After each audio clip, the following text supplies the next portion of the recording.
2014 में इन लोगों ने राज्यसभा में कांग्रेस का बहुमत था, मोदी के चुने जाने के बाद भी बहुत से ऐसे बिल पास किए जो आपत्तिजनक थे। यही लोग थे। मुझे एमपी के शेरों से डर नहीं लगता, लेकिन दिल्ली के चूहों से डर लगता है। एक वरिष्ठ नेता, वो नेता, प्रश्न उठता है कि ईडी आईडी के छापे इन G23 के नेताओं पर आज तक क्यों नहीं पड़े। प्रश्न उठता है कि इन्होंने कभी मोदी की नीतियों का कभी कोई विरोध क्यों नहीं किया। नोटबंदी के विरोध का यह दावा किया गया मीडिया में, लेकिन राहुल गांधी इंडिया छोड़ करके जाना चाहते थे। इस गंदी कांग्रेस के उन नेताओं को छोड़ कर जाना चाहते थे जिन्होंने इस कांग्रेस को सौदे का और व्यापार बना लिया था, जिस कांग्रेस को इन्होंने भ्रष्टाचार का अड्डा। गुलाम नबी आजाद और हुड्डा का नाम यहां लेना चाहूंगा और विशेष तौर पे लेना चाहूंगा और बताना चाहूंगा आज राहुल टीम को कि ये लोग हैं वो गद्दार। आपको मैं आज एक संस्मरण याद दिलाता हूं। अचानक से ये बात सोनिया गांधी और राहुल गांधी और गांधी परिवार भरोसा करता था। यही वो लोग थे जो लोकसभा के टिकट बांटते थे। तो क्या कारण हुआ कि केवल 40 सीटें जीती? और फिर क्या हुआ लोकसभा में इन्हीं लोगों ने टिकट बांटी, क्योंकि इनको पूरा अधिकार दिया गया, टिकट आप बांटिए। इन्होंने टिकटों की सौदेबाजी की। और वो कौन लोग थे? तब सोशल मीडिया पर ये अफवाह बहुत जोरों से चालू हुए कि इसमें आनंद शर्मा और हुड्डा का नाम था। हुड्डा भी वही व्यक्ति थे जो कांग्रेस पार्टी को छोड़ने का धमकी दे रहे थे। खड़े थे तो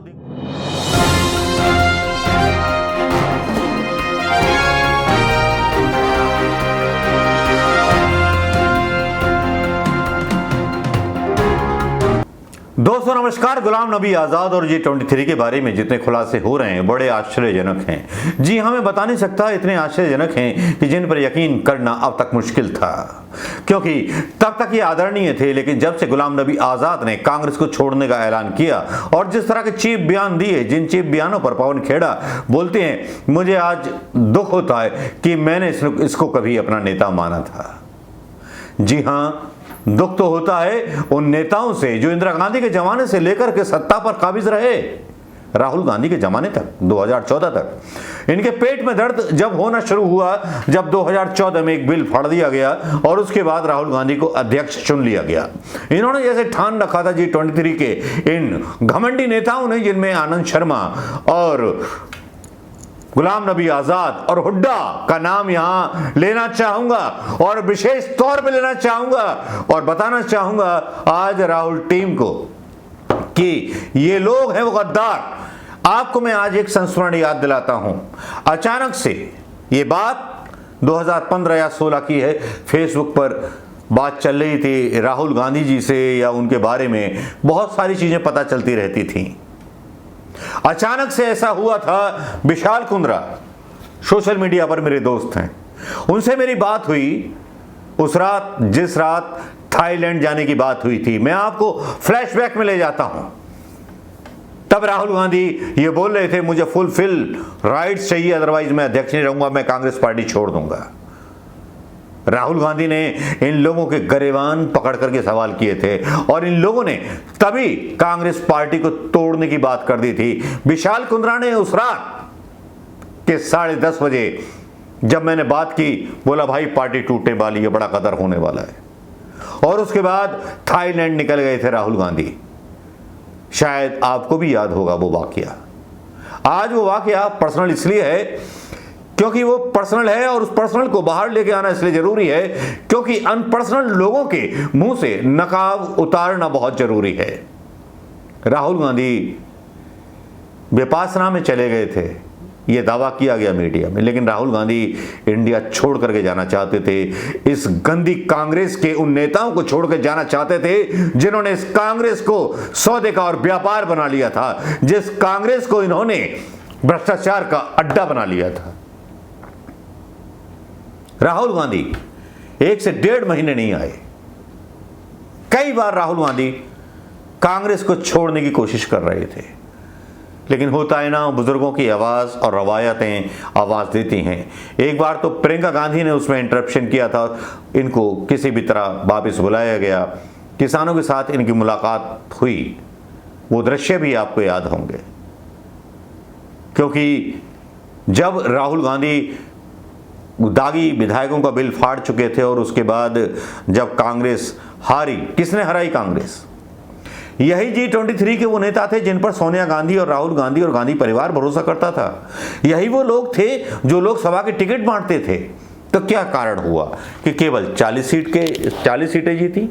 और फिर क्या हुआ लोकसभा में? इन्हीं लोगों ने टिकट बांटी क्योंकि इनको पूरा अधिकार दिया गया, टिकट आप बांटिए। इन्होंने टिकटों की सौदेबाजी की और अपनी तिजोरियां भरी।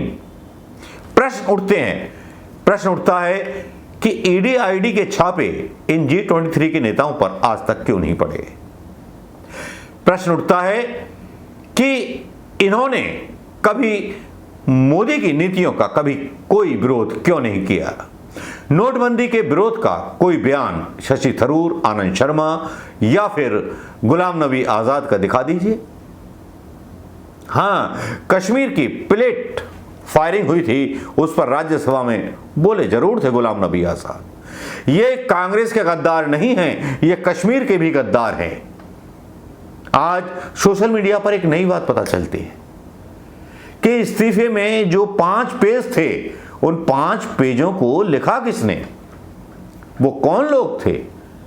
तब सोशल मीडिया पर ये अफवाह बहुत जोरों से चालू है कि इसमें आनंद शर्मा और हुड्डा का नाम था। हुड्डा भी वही व्यक्ति थे जो कांग्रेस पार्टी को छोड़ने का धमकी दे रहे थे। खड़े थे तो दिग्विजय सिंह को किस तरह से गोवा की पॉलिटिक्स में डाउनग्रेड किया गया, वो भी बहुत शर्मनाक था। यही वो G23 के नेता थे जिन्होंने अहमद पटेल के जरिए, गुलाम नबी आजाद के जरिए दिग्विजय सिंह को डाउन फॉलो किया। दिग्विजय सिंह बोलते हैं, मुझे एमपी के शेरों से डर नहीं लगता, लेकिन दिल्ली के चूहों से डर लगता है। एक वरिष्ठ नेता, वो नेता जो अपने आप में अपनी पहचान है, जो संघ की धज्जियां उड़ा देता है, सबकी धज्जियां उड़ा देता है। G23 के नेता आज जिस तरह से कब्जाने के सपने देख रहे हैं कांग्रेस संगठन को, क्या इनकी कार्यनीति पर सवाल नहीं उठाए जाने चाहिए?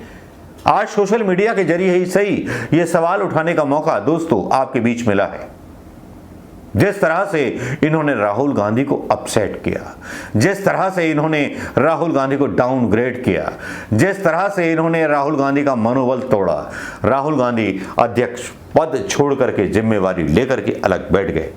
क्या G23 के नेताओं ने यह जिम्मेवारी ली थी चुनाव हारने की? राहुल गांधी ने ली थी। वो मनीष शर्मा जो अपने आप को कांग्रेस होने का दावा करता है, यही वो व्यक्ति था जिसने 2014 में सबसे पहले रायता फैलाया था। केंद्रीय मंत्री थे, इन्होंने चुनाव लड़ने से मना कर दिया।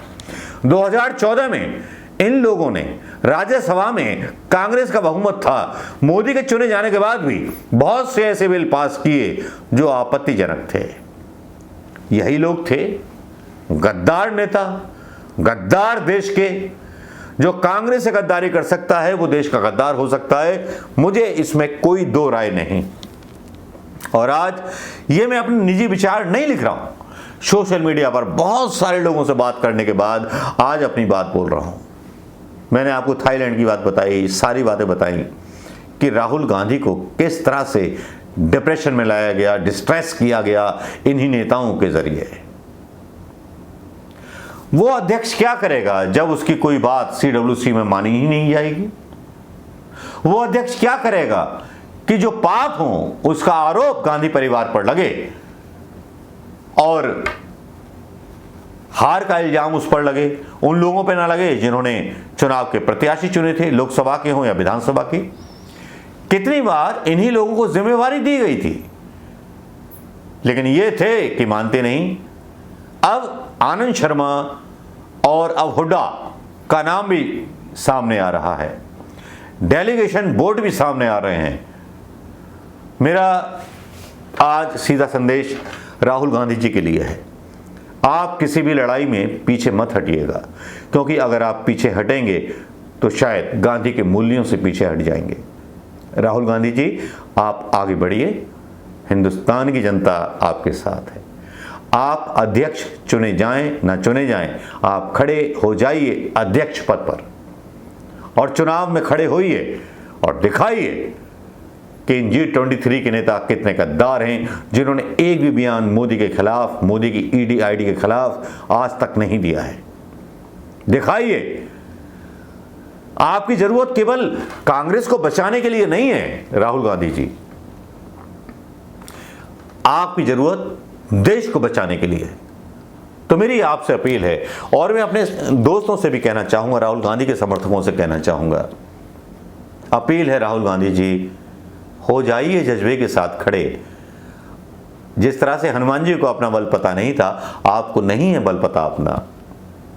ये G23 और कांग्रेस कार्यकारिणी के आसपास ही सारी पॉलिटिक्स नहीं होती है। आपको हिंदुस्तान के कांग्रेस का हर कार्यकर्ता दिल से मोहब्बत करता है। चुनाव में खड़े होइए। अगर चुनाव में खड़े ना होंगे तो लोग बोलेंगे, न्यूज़ चलाएंगे कि जब कांग्रेस को जरूरत थी आपकी बचाने की, तब आप खड़े नहीं हुए। देश को बचाने की जरूरत थी, तब आप खड़े नहीं हुए। आप एक ऐसे नेता हो जिनसे भारतीय जनता पार्टी के लोगों की हवा खराब होती है, संघ की हवा खराब होती है। दो नेता ही नजर आते हैं, एक राजा दिग्विजय सिंह और एक आप। पीछे मत हटिए, बहुत सारे लोग आपके साथ हैं राहुल गांधी जी। आनंद शर्मा, हुड्डा, ये क्या बिगाड़ लेंगे? क्या अपने बल पर चुनाव लड़ सकते हैं या जीत सकते हैं? हुड्डा ही वो थे जिन्होंने राहुल गांधी के कैंप के कई नेताओं को डिमोरलाइज करके बाहर भेज दिया। और मेरा उन दोस्तों से भी कहना है जो आजकल हुड्डा के समर्थक बने हुए हैं, दीपेंद्र हुड्डा बड़े मासूम से नजर आते हैं, लेकिन क्या उनका बयान केवल हरियाणा की राजनीति को लेकर है? बस हरियाणा की राजनीति पर कब्जा इन्होंने कर लिया था। सोनिया गांधी, राव साहब बनने वाले थे मुख्यमंत्री, जो भारतीय जनता पार्टी में चले गए। हुड्डा ने तब भी सोनिया गांधी और गांधी परिवार को ब्लैकमेल किया था। कहानियां तो बहुत हैं, जिस दिन कहानियां चलेंगी तो आधे घंटे से ज्यादा का वीडियो बन जाएगा। क्यों राहुल थाईलैंड गए थे? काश उस टाइम कोई समझौता ना किया होता, राहुल गांधी ने उसी टाइम अलग पार्टी बनाने की घोषणा कर दी होती, तो आज चीज कुछ अलग होती। अब कांग्रेस पर कब्जे की तैयारी हुड्डा, आनंद शर्मा ये तो मतलब कर चुके हैं, लेकिन देखना है कितना जोर बाजुए कातिल में है।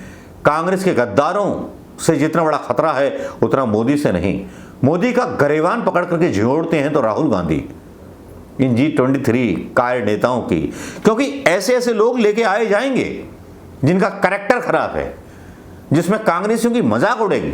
अध्यक्ष पद के लिए शशि थरूर, इंग्लिश वाला जो कैटल क्लास कहता है कार्यकर्ताओं को और गरीबों को, जिसकी गर्लफ्रेंड इतनी बड़ी थी, मतलब पैसे वाले थे, जिसके बारे में मोदी बोलते हैं। इन्हीं G23 के नेताओं ने, इन्हीं के घमंड ने कांग्रेस को मतलब नीचा दिखाया। कभी राहुल गांधी के कोई बयान से कभी किसी को नीचा देखना पड़ा? हाँ, राहुल गांधी को बदनाम करने के लिए गोदी मीडिया और भारतीय जनता पार्टी को बहुत पैसा खर्च करना पड़ा, बड़े बड़े चैनल खरीदने पड़े, वो आज भी खरीद रखे हैं। तो दोस्तों, आज थी ये इनसाइड स्टोरी इन गद्दार नेताओं की, और गद्दार नेता क्या करेंगे इस पर हमारे स्टोरीज आते रहेंगे। नमस्कार, जय हिंद दोस्तों।